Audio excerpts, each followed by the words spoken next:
ಯಾಕೆ ನಾವು ಮುಸ್ಲಿಮ್ಸ್ಗಳು ನಿಮ್ಮ ವಿರೋಧಿಗಳ ಅಥವಾ ನಮ್ಮನ್ನ ಯಾಕೆ ನೀವು ತಗೊಂಡೋಗ್ಬಾರ್ದು? ನಮ್ಮ ಮನ್ಸನ್ನ ಹರ್ಟ್ ಮಾಡಬೇಡಿ, ನಮ್ಮ ಮನ್ಸನ್ನ ಹರ್ಟ್ ಮಾಡಬೇಡಿ.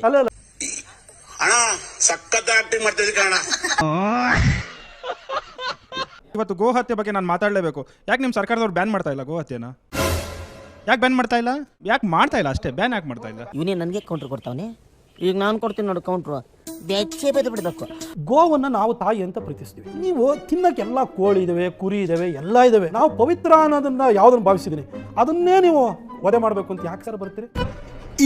ಇದು ಆಕ್ಚುಲಿ ಚೆನ್ನಾಗಿರೋದು. ನಾನು ನಿಮ್ಮ ಕ್ಷೇತ್ರದವನೇನೆ ಸರ್. ನನ್ನ ಪ್ರಶ್ನೆ ಏನಂದರೆ, ನಮ್ಮ ಕ್ಷೇತ್ರದಲ್ಲಿ ನಮ್ಮ ತನ್ವೀರ್ ಸೇಠ್ ಸಾಹೇಬ್ಗೂ ಇದ್ದಾರೆ. ಅವ್ರಿಗೂ ಮಸ್ಜಿದಿಗೂ ಹೋಗ್ತಾರೆ, ಮಂದಿರ್ಗೂ ಹೋಗ್ತಾರೆ, ದೇವಸ್ಥಾನಕ್ಕೂ ಹೋಗ್ತಾರೆ. ಅವ್ರಿಗೂ ಮಸ್ಜಿದಿಗೂ ಹೋಗ್ತಾರೆ, ಮಂದಿರ್ಗೂ ಹೋಗ್ತಾರೆ, ದೇವಸ್ಥಾನಕ್ಕೂ ಹೋಗ್ತಾರೆ. ಯಾವ ಕಾರಣನ ಇದು?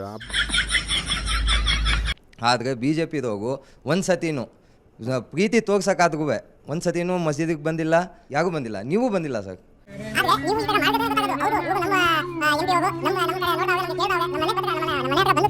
ನಿಮ್ಮ ಅಮ್ಮನ ಪಿಂಡ ಯಾವ ಬೋಳಿ ಮಗನಿಗೆ ಅರ್ಥವಾಗುತ್ತದೆ? ಮುಸ್ಲಿಮ್ಸ್ಗೆ ಏನು ತೊಂದರೆ ಆಗ್ತಾ ಇದೆ ಏನು ಅಂತ ಅಂದ್ಬಿಟ್ಟು, ಆದ್ರೆ ಯಾರಿಗೂ ಮಾಡ್ತಾ ಇಲ್ಲ ಸರ್. BJP ಇದವ್ರಿಗೂ ಒಬ್ಗೂ ಮಾಡ್ತಾ ಇಲ್ಲ. ಓಕೆ, ಸೊ ಪ್ರತಾಪ್ ಸಿಂಹ ಅವರು ಈಗ ಮುಸ್ಲಿಮರ ಮೇಲೆ ಪ್ರೀತಿ ಇದೆ ಅಂತ ತೋರಿಸ್ಬೇಕಂದ್ರೆ ಮಸೀದಿಗೆ ಬರಲ್ಲ. ಒಂದು ನಿಮಿಷ, ಆತಗ ಇಲ್ಲ, ಆತಗ ಇಲ್ಲ. ನೈಮೋರೆ, ನಾನು ನಿಮ್ಗೆ ಕೇಳಕ್ಕೆ ಬಯಸ್ತೀನಿ. ಉದಯಗಿರಿನಲ್ಲಿ ಅಲ್ಲೊಂದು ಗಣೇಶನ ಗುಡಿ ಇತ್ತಲ್ಲ, ಎಲ್ಲ ಮುಸಲ್ಮಾನರು ನೀವೆಲ್ಲ ಇದ್ದೀರಿ, ಮಧ್ಯದಲ್ಲಿ ಗಣೇಶನ ಗುಡಿ 100 ವರ್ಷದಿಂದ ಅಲ್ಲೊಂದು ಗಣೇಶನ ಗುಡಿ ಇತ್ತು ಸರ್. ಆ ಗಣೇಶನ ಗುಡಿ ಯಾಕೆ ನೀವು ಮುಚ್ಚಿಸಿದ್ರಿ? ಉದಯಗಿರಿನಲ್ಲಿರುವಂಥ ಗಣೇಶನ ಗುಡಿನ ನೀವು ಮುಚ್ಚಿಸಿ, ಅದು ಗಲಾಟೆ ಗಣಪತಿ ಅಂತಲೇ ಭಾಳ ಪಾಪ್ಯುಲರು, ಅದು ಮುಚ್ಚಿಸಿದ್ರಿ. ಅದನ್ನು ರಾಜು 2015ರಲ್ಲಿ ಹತ್ಯೆ ಆದ್ಮೇಲೆ ರಾಜು ಅದನ್ನು ಹೋರಾಟ ಮಾಡಿ ರಿಓಪನ್ ಮಾಡಿಸ್ತ ಅಂತ ಹೇಳಿ ಅವನು ಕುದಿಯನ ಕಡ್ದಾಕಿರಲ್ಲ ಸರ್. ನೀವು ತನ್ವೀರ್ ಸೇಠ್ ಬಗ್ಗೆ ಎಲ್ಲೋ ಅಯೂಬ್ ಖಾನ್ ಬಗ್ಗೆ ಹೇಳ್ತೀರಿ. ಮುಸಲ್ಮಾನ ಸಮುದಾಯವಾಗಿ ನಿಮ್ಮಲ್ಲಿ ಒಂದು ಸ್ವಲ್ಪ ಪಕ್ಕದಲ್ಲಿರೋ ನೀವು 10 ಮಸೀದಿಗಳು ಅಲ್ಲಿದೆ. ಪ್ರತಿನಿತ್ಯನೂ ಕೂಡ ಮಸೀದಿಯ ಮೈಕ್ ಸೆಟ್ಗಳಿಂದ, ಲೌಡ್ ಸ್ಪೀಕರ್ಗಳಿಂದ ಇಷ್ಟು ಜೋರಾಗಿ ನೀವು ಆಜಾನ್ನ ಮಾಡ್ತೀರಿ. ನೀವು ಪಕ್ಕದ ಗಣೇಶ್ ಗುಡಿನಲ್ಲಿ 1 ಗಂಟೆ ಶಬ್ದ ಬಂದ ಕೂಡಲೇ ನಿಮಗೆ ಯಾಕೆ ಅಷ್ಟೊಂದು ಹಿಂಸೆ ಆಗುತ್ತೆ?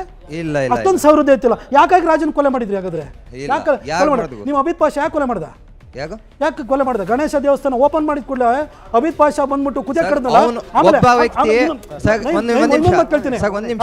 ವ್ಯಕ್ತಿ ಮಾಡೋ ತಪ್ಪಿಗೆ ನೀವು ಎಲ್ಲ ಸಮುದಾಯಕ್ಕೆ ಇದು ಮಾಡ್ತೀರಾ? ಎಲ್ಲ ಸಮುದಾಯ ಇದಿಲ್ಲ. ಹಾಗಾದ್ರೆ ಅಬಿದ್ ಪಾಷಾ ಕೊನೆಗೆ ಅದನ್ನು ಚಾರ್ಜ್ ಶೀಟ್ ಹಾಕಬೇಕಾದ್ರೆ ಸಿದ್ದರಾಮಯ್ಯ ಸಾಹೇಬರು ಸರ್ಕಾರದಲ್ಲಿ ಚಾರ್ಜ್ ಶೀಟ್ ಹಾಕೋದನ್ನು 90 ದಿನದವರೆಗೂ ಡಿಲೇ ಮಾಡಿ ಮತ್ತೋಗಿ ಯಾವುದೋ ಪ್ರಿವೆನ್ಷನ್ ಆಫ್ ಅನ್ಲಾಫುಲ್ ಆ್ಯಕ್ಟಿವಿಟೀಸನ್ನು ಹಾಕ್ತೀವಿ ಅಂತ ಹೇಳ್ಬಿಟ್ಟು ನಾಟಕ ಆಡಕ್ಕೆ ಹೋಗ್ಬಿಟ್ಟು ಕೋರ್ಟ್ ಅದನ್ನು ಸ್ಟ್ರೈಕ್ ಮಾಡಿಬಿಟ್ಟು ಅವ್ನಿಗೆ ಬೇಲ್ ಸಿಗ್ತಲ್ಲ. ಬೇಲ್ ಸಿಕ್ಕಿದಾಗ ಅಬಿದ್ ಪಾಷಾನ ಮೆರವಣಿಗೆಯಲ್ಲಿ ತಗೊಂಡೋದ್ರಲ್ಲ, ಅದು ಮುಸಲ್ಮಾನರಲ್ವಾ? ಅವಾಗ ನೀವೊಂದು ಸಮುದಾಯವಾಗಿ ಈ ರೀತಿ ಒಬ್ಬನ ಹತ್ಯೆ ಮಾಡಿರೋಂಥ ವ್ಯಕ್ತಿ ಬಂದಲ್ಲ, ಅವನ ಕೊಲೆಗಡಕನ ಥರ ನೋಡಿದಲೆ ನಮ್ಮ ಮುಸಲ್ಮಾನ ಅಂತ ನೀವ್ಯಾಕೆ ನೋಡಿದ್ರಿ? 2011ರಲ್ಲಿ ಮಹಾಜನ ಕಾಲೇಜಿನಲ್ಲಿ ಓದ್ತಾ ಇದ್ದಂಥ 2 ವಿದ್ಯಾರ್ಥಿಗಳನ್ನು, ಹುಣಸೂರಿನವ್ರನ್ನ ಅವತ್ತು ಎದೆಗೆ ಸೀಳ್ಬಿಟ್ಟು ಸಾಯಿಸಿದ್ರಲ್ಲ, ಇದೇ ಅಬಿದ್ ಪಾಷಾ ಅಲ್ವಾ? ಅದರಲ್ಲೂ ಮಾಡಿರೋ ಕೆಲಸಲ್ಲಿ ಅವನೇ ಇರುತ್ತಾನೆ.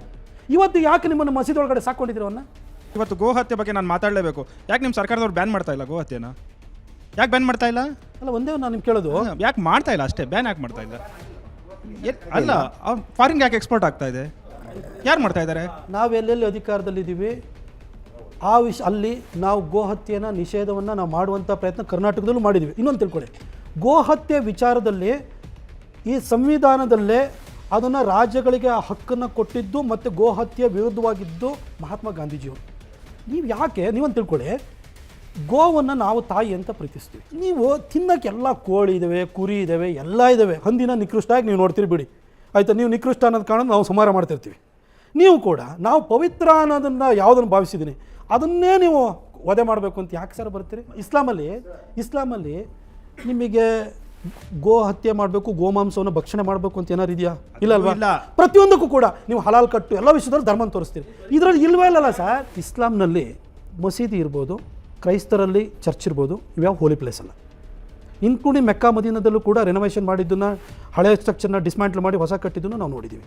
ನಿಮಗೆ ಪ್ರಾರ್ಥನೆ ಆ ದಿಕ್ಕಿಗೆ ತಿರುಗಿ ಪ್ರಾರ್ಥನೆ ಮಾಡಬೇಕಾದದ್ದು ಅದು ನಿಮಗೆ ಅದರಲ್ಲಿ ಕಡ್ಡಾಯ ಇದೆ. ಆದರೆ ಮಸೀದಿ ಯಾವತ್ತೂ ಹೋಲಿ ಪ್ಲೇಸ್ ಅಲ್ಲ. ಆದರೆ ಹಿಂದೂಗಳಲ್ಲಿ ದೇವಸ್ಥಾನ ಅನ್ನೋದಕ್ಕೆ ನಾವು ವಿಗ್ರಹವನ್ನು ಮಾಡಬೇಕಾದ್ರೂ ಪ್ರಾಣ ಪ್ರತಿಷ್ಠೆಯನ್ನು ಮಾಡ್ತೀವಿ, ಅದನ್ನು ಹೋಲಿ ಪ್ಲೇಸ್ ಅಂತ ನಾವು ಭಾವಿಸ್ತೀವಿ. ಆಯ್ತು, ಅಲ್ಲ ಒಂದು ನಿಮಿಷ ನಾನು ಕೇಳೋದು, ಅಲ್ಲ ರೀ, ಅವ್ನು ಯಾರೋ ಮೀರ್ ಬಾಕಿ ನಮ್ಮ ದೇವಸ್ಥಾನದ ಮೇಲೆ ಕಟ್ಟಿದಂಥ ಒಂದು ಗುಂಬಸನ್ನು ಹೊಡೆದಾಕಿದ ಕೂಡಲೇ ನಿಮ್ಗೆ ಯಾಕ್ರಿ ಮುಸಲ್ಮಾನರಿಗೆ ಅಯ್ಯೋ ಬಾಬರಿ ಮಸೀದಿ ಕೆಡವಿರು ಅಂತ ಇಷ್ಟು ಬಬ್ಬೆ ಆಡ್ತೀರಿ? ಹೋಲಿ ಪ್ಲೇಸೇ ಅಲ್ಲ ನಿಮ್ಮದು. ವಿಶ್ವನಾಥ ಮಂದಿರದ ಮೇಲೆ ಬಾಬರ್ಗೆ ಇನ್ನೇಲಕ್ಕೆ ಔರಂಗಜೇಬ್ಗೆ ಇನ್ನೇನು ಬೇರೆ ಜಾಗ ಸಿಕ್ಕಿರಲಿಲ್ವಾ? ತಾವು ನಮ್ಮ ಜಿಲ್ಲೆಗೆ MP ಆಗಿದ್ದೀರಾ, ನಮ್ಮ MP ತಾವು. ನಮ್ಮ ಜಿಲ್ಲೆ ಮೇಲೆ ನಿಮ್ಗೆ ಯಾಕೆ ಅಲ್ಲಿ ಬರೀ ಮುಸ್ಲಿಮ್ಸ್ ಇದ್ದಾರೆ ಅಂತ ನಾ ಕೆಲಸ ಮಾಡಲ್ಲ, ಅಲ್ಲಿ ಏನು ನಿಮ್ಮ ಕೊಡುಗೆ ಇದೆ ಅಂತ ನನ್ನ ಕ್ವಶನ್. ಯಾವುದು ಮೈಸೂರು ಜಿಲ್ಲೆಗೆ? ಮೈಸೂರು ಜಿಲ್ಲೆ NR ಕಾನ್ಸ್ಟಿಟ್ಯೂನ್ಸಿ. NR ಯಾಕೆ ನಾವು ನಿಮ್ಗೆ ಓಟ್ ಹಾಕಲ್ವಾ ಅಂತನಾ, ಅಲ್ವಾ ನಾವು ವೋಟರ್ಸ್ಗಳಲ್ಲ ಅಂತನಾ? ನಮ್ಮ ಹೆಸರು ಏನಂದ್ರಿ? Ali Ahmad. Okay okay okay. ನಾನು ಮೈಸೂರು ಜಿಲ್ಲೆಯನ್ನು ನಾನು ಸಮಗ್ರವಾಗಿ ನೋಡ್ತೀನಿ. ಮೈಸೂರು ಜಿಲ್ಲೆಯಲ್ಲಿ 6 ವಿಧಾನಸಭಾ ಕ್ಷೇತ್ರಗಳು ನನ್ನ ಲೋಕಸಭಾ ಕಾನ್ಸ್ಟಿಟ್ಯೂನ್ಸಿ ವ್ಯಾಪ್ತಿ ಬರುತ್ತೆ. ನನಗೆ ಲೋಕಸಭಾ ನನಗೆ ಕೊಡಗು ಸೇರಿದ್ರೂ ಹೆಸರು ಇರೋದು ಮೈಸೂರು ಲೋಕಸಭಾ ಕ್ಷೇತ್ರ ಅಂತ. ಮುಸಲ್ಮಾನರು ವಾಸ ಇರುವಂಥ ಸ್ಥಳದಲ್ಲೇ ಕಾಂಕ್ರೀಟ್ ಸಿಮೆಂಟ್ ರಸ್ತೆಯನ್ನು ಮಾಡಿಸ್ತಾ ಇದ್ದೀನಿ. ಅಲ್ಲೂ ಕೂಡ ನಾನೇನು ಓಟ್ ಹಾಕಿದ್ರೋ ಹಾಕಿಲ್ವೋ ಅದನ್ನು ಯೋಚನೆ ಮಾಡಿಲ್ಲ, ನಾನು ಮಾಡಿಸ್ತಾ ಇರೋದು ಅಲ್ಲಿದೆ ಮಾಡ್ತಾ ಇರೋದು. ತಾವು ಟಿಪ್ಪು ಸುಲ್ತಾನ್ ವಿರುದ್ಧವಾಗಿ ವಿವಾದಕ್ಕೆ ಹೇಳಿಕೆಗಳು ಕೊಡ್ತೀರಾ. ಯಾಕೆ ನಾವು ಮುಸ್ಲಿಮ್ಸ್ಗಳು ನಿಮ್ಮ ವಿರೋಧಿಗಳ, ಅಥವಾ ನಮ್ಮನ್ನು ಯಾಕೆ ನೀವು ತೊಗೊಂಡೋಗ್ಬಾರ್ದು? ಸರ್ ನಮ್ಮನ್ನು ಯಾಕೆ ನೀವು ವಿರೋಧಿಗಳ ಅನ್ನೋ ಪ್ರಶ್ನೆಗೆ ಉತ್ತರ ಕೊಟ್ಟಿದ್ದಾರೆ. ಮುಸ್ಲಿಮರನ್ನ ಯಾಕೆ ಜೊತೆಗೆ ತಗೊಂಡು ಹೋಗ್ಬಾರ್ದು ಅಂತ ಹೋಗ್ಬಾರ್ದು ನೀವು. ಯಾಕೆ ವಿಶ್ವಾಸಕ್ಕೆ ತಗೊಳ್ಳೋದು? ನಮಗೆ ಅದೇ ನಾವು ಹೇಳಿದ್ವಲ್ಲ, ನಾವು ಕುಡಿಯೋ ನೀರು ಆ ಥರ ಇರಲಿಲ್ಲ. ಈ ನಡುವೆ ಆ ಥರ ನೀವು ಹೋಗ್ತಾ ಇದ್ದೀರಾ. ಇಲ್ಲ, ಯಾಕೆ ಇವ್ರದ್ದು ಏನಾಗ್ಬಿಟ್ಟಿದೆ ಅಂತಂದರೆ, ನಾವು ಇವರಿಗೆ ಮನೆ ಕೊಡ್ತೀವಿ, ಕುಡಿಯೋ ನೀರು ಕೊಡ್ತೀವಿ, ಪ್ರಧಾನಮಂತ್ರಿ ಅನ್ನ ಕಲ್ಯಾಣ ಯೋಜನೆಯಲ್ಲಿ ಇದು ದಿನಸಿ ಕೊಡ್ತೀವಿ, ಎಲ್ಲ ಕೊಡ್ತೀವಿ. ಆದ್ರೂ ಕೂಡ ಇವ್ರು ನಮ್ಮ ಜೊತೆ ಬರಲ್ಲ. ಒಂದು ನಿಮಿಷ, ಮನ್ಸಿಗೆ ಹರ್ಟ್ ಮಾಡ್ಬಿಡ್ತೀರಲ್ಲ, ನೀವೆಲ್ಲ ಕೊಡ್ತೀರಾ. ನಮ್ಮ ಪ್ರಶ್ನೆ ಏನು ಅಂತಂದ್ರೆ, ದಲಿತರನ್ನ ಕಳೆದ 75 ವರ್ಷಗಳಿಂದ ಕೇರಿಯಲ್ಲೇ ಇಟ್ಟಿರುವ ಕಾಂಗ್ರೆಸ್ಸನ್ನು, ಮುಸಲ್ಮಾನರನ್ನ ಇವತ್ತು ಗಲ್ಲಿನಲ್ಲಿ ಮೊಹಲದಲ್ಲೇ ಇಟ್ಟಿರುವ ಕಾಂಗ್ರೆಸ್ಸನ್ನು ನೀವು ಅಷ್ಟು ಒಪ್ಕೊಳ್ತೀರಿ. ನಾವು ನಿಮ್ಮನ್ನು ಮುಖ್ಯವಾಹಿನಿ ತರೋದಕ್ಕೆ ಎಲ್ಲ ಸೌಲಭ್ಯಗಳನ್ನು ಕೂಡ ತಾರತಮ್ಯ ಇಲ್ಲದಲೇ ಕೊಡೋಕ್ಕೆ ಪ್ರಯತ್ನ ಮಾಡಿದ್ರು ಕೂಡ ಯಾಕೆ ನೀವು ನಮ್ಮನ್ನು ಒಪ್ಕೊಳ್ತಾ ಇಲ್ಲ? ನಮಗೆ ಒಂಥರ ಯಕ್ಷ ಪ್ರಶ್ನೆ ಆಗ್ಬಿಟ್ಟಿದೆ. ನಮಗೆ ಬಹಳ ಆಸೆ ಇದೆ, ಬಿಜೆಪಿನವ್ರು ಬಂದ ಮೇಲೆ ಏನೇನೋ ನಮ್ಮನ್ನ ಮಾಡಬಹುದು ಅನ್ನೋ ಆಸೆ ಇದೆ. ಇಲ್ಲ, ಆ ಆಸೆನ ಪೂರೈಸಿ ಸಾಕು. ಏನ್ ಗೊತ್ತಾ, ನಮ್ಮ ಮನಸ್ಸನ್ನ ಹರ್ಟ್ ಮಾಡಬೇಡಿ. ಅಲ್ಲ ಅಜಿತ್, ನಾನು ನಿಮ್ಗೆ ಕೇಳೋದು ಏನು ಅಂತಂದ್ರೆ, ಇವರು ಸಂತ ಕಬೀರರು, ನಮಗೆ ಅಬ್ದುಲ್ ಕಲಾಂ ಅಂತವರು, ಅಥವಾ ಖಾನ್ ಗಫಾರ್ ಖಾನ್ ಅಂತವರು, ಈ ಥರದವ್ರನ್ನೆಲ್ಲ ಈ ಮುಸಲ್ಮಾನರು ಯಾಕೆ ತಮ್ಮ ಆದರ್ಶ ವ್ಯಕ್ತಿಗಳು ಅಂತ ಭಾವಿಸೋದು ಬಿಟ್ಟು ಯಾಕೆ ಈ ಟಿಪ್ಪು ಸುಲ್ತಾನನನ್ನು ಇವರು ಆದರ್ಶ ವ್ಯಕ್ತಿ ಅಂತ ಭಾವಿಸ್ತಾರೆ ಅಂತ ನಮ್ಗೆ ಗೊತ್ತಲ್ಲ. ಅಶ್ಫಾಕ್ ಉಲ್ಲಾ ಖಾನಿಗಿಂತ ದೊಡ್ಡ ಆದರ್ಶ ವ್ಯಕ್ತಿ ಯಾಕೆ ಇಲ್ವಾ? ಅವರು ದೇಶಕ್ಕೋಸ್ಕರ ಹಡ ಮಡಗಿ, ದೇಶಕ್ಕೋಸ್ಕರ ಅವರು ಜೀವ ತ್ಯಾಗ ಮಾಡಿದ್ರು. ಒಂದು ಸ್ಪಷ್ಟನೆ ಕೊಡ್ಲಿಕ್ಕೆ ಬಯಸ್ತೀನಿ. ಇವ್ರ ಮಕ್ಕಳು ದೇಶಕ್ಕೋಸ್ಕರ ಮಕ್ಕಳನ್ನು ಅಡವಿಟ್ಟನಲ್ಲ ಸರ್. ಒಂದು ಭಾಳ ಯಾರು ಸ್ವಾತಂತ್ರ್ಯ ಹೋರಾಟಗಾರರು ಅಂತ ಯಾರಿಗೂ ಪಟ್ಟ ಕೊಡೋ ಮೊದಲು ಒಂದು ಸ್ವಲ್ಪ ತಿಳ್ಕೊಳ್ಳಿ.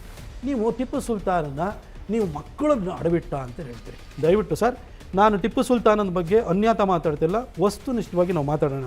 ಬ್ರಿಟಿಷರು ವಿಚಾರ ಮತ್ತು ಟಿಪ್ಪು ಸುಲ್ತಾನ ವಿಚಾರಕ್ಕೆ ಬರೋದಾದರೆ, 3rd ಆಂಗ್ಲೋ ಮೈಸೂರು ವಾರ್ ಏನಿದೆಯಲ್ಲ, ಅದು ಆಗೋದಕ್ಕೆ ಪೂರ್ವಭಾವಿಯಾಗಿ ಅಲ್ಲಿ ನಿಮಗೆ ಆರ್ಕಾಟ್ ನವಾಬನ ವಿಚಾರದಲ್ಲಿ, ನಾಯರ್ಗಳ ವಿಚಾರದಲ್ಲಿ, ಕರಾವಳಿನಲ್ಲಿರುವಂತಹ ಕ್ರೈಸ್ತರ ವಿಚಾರದಲ್ಲಿ ಟಿಪ್ಪು ಸುಲ್ತಾನು ಯಾವ ವಾಗ್ದಾನ ಕೊಟ್ಟು ಅದು ಸರಿಯಾಗಿ ನಡ್ಕೊಳ್ಳಿಲ್ಲ ಅನ್ನೋ ಕಾರಣಕ್ಕೋಸ್ಕರ ಸಂಘಟಿತವಾಗಿ ಎಲ್ಲರೂ ಬಂದು ಟಿಪ್ಪು ಸುಲ್ತಾನ ಮೇಲೆ ಆಕ್ರಮಣ ಮಾಡಿದಾಗ ಕೋಟೆ ಒಳಗಡೆ ಕೂತ್ಕೊಂಡಿದ್ದಂಥ ಟಿಪ್ಪು ಸುಲ್ತಾನು ಸಂಧಾನವನ್ನು ಮಾಡ್ಕೊಳ್ತಾರೆ, ಇನ್ನೀ ರೀತಿ ಮಾಡೋದಿಲ್ಲ ಅಂತ ಹೇಳ್ಬಿಟ್ಟು ಆಗ ಏನು ಮಾಡ್ತಾರೆ ಅಂತಂದರೆ, ಇವನು ಹಿಂದೆನೂ ಕೂಡ ಇದೇ ಥರ ಸಮझौता ಮಾಡಿಕೊಂಡು ದ್ರೋಹ ಬಗ್ದಿದ್ದ ಅನ್ನೋ ಕಾರಣಕ್ಕೆ ಈ ವಾರ್ ಎಕ್ಸ್ಪೆನ್ಸಸ್ಸನ್ನು ಕೊಡೋವರೆಗೂ ನಿಮ್ಮ ಇಬ್ಬರು ಮಕ್ಕಳನ್ನು ಕೂಡ ನಾವು ಒತ್ತಾಗಿ ಇಟ್ಕೊಳ್ತೀವಿ ಅಂತ ತಗೊಂಡೋದ್ರು. ಆವಾಗ ತನ್ನ ಸಾಮ್ರಾಜ್ಯ ಉಳಿಸ್ಕೊಳ್ಳೋದಕ್ಕೋಸ್ಕರ ಮಕ್ಕಳನ್ನು ಒತ್ತೆ ಇಟ್ಟರೆ ಹೊರತು ಟಿಪ್ಪು ಸುಲ್ತಾನ್ ಯಾವುದೋ ಘನಕಾರ್ಯಕ್ಕೋಸ್ಕರ ಅಲ್ಲ. ನೋಡಿ ತಿಳ್ಕೊಳ್ಳಿ, ಇದೇ ಔರಂಗಜೇಬನ ವಿಚಾರಕ್ಕೆ ಬಂದರೆ ಗುರು ಗೋವಿಂದ ಸಿಂಗ್ರದ 2 ಮಕ್ಕಳನ್ನು ಯಾವ ರೀತಿ ಹತ್ಯೆ ಮಾಡಿದ್ರು ಅಂತ ಗೊತ್ತಾಗುತ್ತೆ. ಆದರೆ ಧರ್ಮ ತ್ಯಾಗವನ್ನು ಮಾಡಲಿಲ್ಲ. ಇವರು ಅಂತ ಮಕ್ಕಳಿಗೋಸ್ಕರ ಅಥವಾ ಸಾಮ್ರಾಜ್ಯಕ್ಕೋಸ್ಕರ ಮಕ್ಕಳನ್ನು ಬ್ರಿಟಿಷರ ಹತ್ರ ಕಳಿಸ್ಕೊಟ್ಟಿದ್ದು ಟಿಪ್ಪು ಸುಲ್ತಾನ್.